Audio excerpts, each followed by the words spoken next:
Student Activity Center. CRT Training. Flexible Curriculum. KL, deemed to be university. Telangana రాష్ట్ర వ్యాప్తంగా యువత, విద్యార్థులు, మైనర్లు, మేజర్లు అనే తేడా లేకుండా గంజాయి మత్తులో చిత్తవుతున్నారు. మెల్లమెల్లగా అలవాటైనటువంటి ఆ మత్తు తీవ్ర ప్రభావం చూపుతుంది. ఎంతటి పని చేయడానికన్నా సిద్ధపడుతున్నారు. ముఖ్యంగా జగిత్యాల జిల్లా కేంద్రంలోని గర్ల్స్ హై స్కూల్ కావచ్చు, ఇతరత్ర పాఠశాలలు, కళాశాలలు అనేటువంటి తేడా లేదు. మైనర్లు, మేజర్లు అనే తేడా లేదు. ఉమ్మడి జిల్లా వ్యాప్తంగా వాట్సాప్ గ్రూపులు క్రియేట్ చేస్తున్నారు. వారికి వారు ఎప్పుడు కలవాలి, ఎక్కడ కలవాలి అని చెప్పేసి వాట్సాప్లో చాట్ చేసుకుంటున్నారు. దానిలో భాగంగా గంజాయి మత్తులో చిత్తవుతూ దానికి కావాల్సినటువంటి డబ్బులు కావాలి. మత్తు పదార్థాలు తీసుకోవాలంటే డబ్బులు కావాలి. డబ్బుల కోసం ఆ సెక్సువల్ యాక్టివిటీస్లో పాల్గొంటున్నారు. దీని వెనుక ఒక ముఠా ఉండి నడిపిస్తుంది అనేటువంటి సమాచారం ఉంటుంది. నిజమా కాదా అనేది పోలీసులు విచారణ జరిపిన తర్వాత తేల్చాల్సినటువంటి అవసరం ఉంది. పదుల సంఖ్యలో గంజాయికి అలవాటు పడ్డటువంటి మైనర్లు వాళ్ళ పేరెంట్స్కి తెలియడంతోనే గుండెలు బాదుకుంటూ తమ యొక్క పిల్లల పరిస్థితి ఏంటి, ఎట్లా అయితే బాగుపడతారు అనేటువంటి ఆందోళన ఉమ్మడి కరీంనగర్ జిల్లాలో కొనసాగుతున్నటువంటి పరిస్థితి. ఇప్పటికే సైకియాట్రిస్టుల దగ్గరికి వెళ్లారు, కౌన్సిలింగ్ నడుస్తుంది.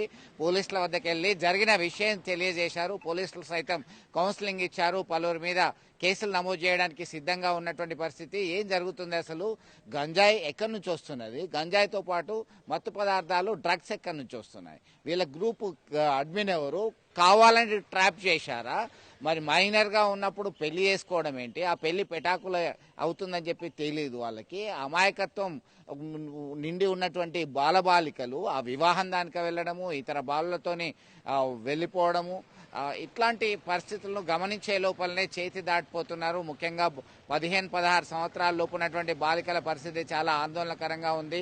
వీరితో పాటు అమాయక బాలురు సైతం ఈ ఉచ్చులో చిక్కుకుంటున్నారు. దీంతో వీళ్ళ యొక్క బలహీనతల్ని ఆసరాగా చేసుకున్నటువంటి ముఠా వివిధ కార్యకలాపాలకి పాల్పడేలా ప్రోత్సహిస్తుంది. డబ్బులు ఎరచూపుతున్నారు, అలాగే వారికి కావాల్సినటువంటి సౌకర్యాలు కల్పిస్తామంటున్నారు. గంజాయి మత్తులో ఉన్నటువంటి వాళ్ళు ఏం చేస్తున్నారో తెలియనటువంటి పరిస్థితి. తెలిసేలోగానే ఆరోగ్యం ఖరాబ్ అయిపోతుంది.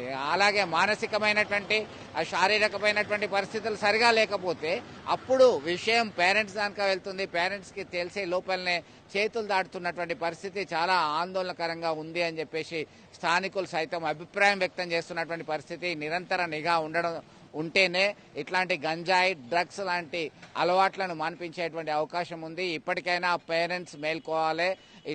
ఓన్లీ పేరెంట్సే కాదు, ఇటు పాఠశాలలో అయితే ఉపాధ్యాయులు కన్నేయాలి, కళాశాలలో లెక్చరర్లు, తోటి స్టూడెంట్స్, అయితే పరిసర ప్రాంతాలు, నైబర్స్, ఎవ్రీ పర్సన్ దీని మీద కాన్సన్ట్రేట్ చేసి వీటిని టోటల్గా ఎరాడికేట్ చేయాల్సినటువంటి అవసరం ఎంతైనా ఉంది. గతంలో కరీంనగర్ జిల్లా కేంద్రంలో అయితే ఎల్గందల ప్రాంతంలో పోలీసులు నిరంతరం రైడ్ చేసినటువంటి సందర్భంలో ఒక పెద్ద చెట్టు మీద, వృక్షం మీద మంచలాగా ఏర్పాటు చేసుకుని ఒక డెన్ ఏర్పాటు చేసుకున్నారు. ఆ డెన్ మీద గంజాయి పీల్స్తూ పోలీసులకు యువకులు పట్టుబడ్డారు. హుక్కా, గంజాయి, డ్రగ్స్, అల్ఫ్రోజలం, అలాగే ఇతరత్ర వైటనర్. ఈ వైటనర్ సైతం చాలా మంది పిల్లలు అలవాటు పడి మత్తులో చిత్తవుతున్నారు. దీన్ని మాన్పించడానికి ఇటు పేరెంట్స్, వైద్యులందరూ కూడా శతద ప్రయత్నాలు చేస్తున్నారు. మొత్తం మీద ఒక భయంకరమైనటువంటి ఆందోళన కలిగించేటువంటి విషయంగా స్థానికులైతే ఆందోళన వ్యక్తం చేస్తున్నటువంటి పరిస్థితి. ఇప్పటికైనా వీటిని మాన్పించాల్సినటువంటి అవసరము, బాధ్యత ప్రతి ఒక్కరి మీద ఉంది. బంగారు భవిష్యత్తు కలిగినటువంటి విద్యార్థులు ఇట్లాంటి మత్తులో చిత్తు కావడం ఏంటి అనేటువంటి కోణంలో ఆవేదన కలిగిస్తున్నటువంటి అంశంగా మనం గమనించవచ్చు. వీడియో జర్నలిస్ట్ సుమంత్తో కలిసి చంద్రశేఖర్, RTV, కరీంనగర్ నుండి. మరిన్ని వీడియోస్ కోసం ఛానల్ ని సబ్స్క్రైబ్ చేయండి. లేటెస్ట్ అప్డేట్స్ కోసం వాట్సాప్ ఛానల్ ని ఫాలో చేయండి. అండ్ లింక్ డిస్క్రిప్షన్ లో ఉంది.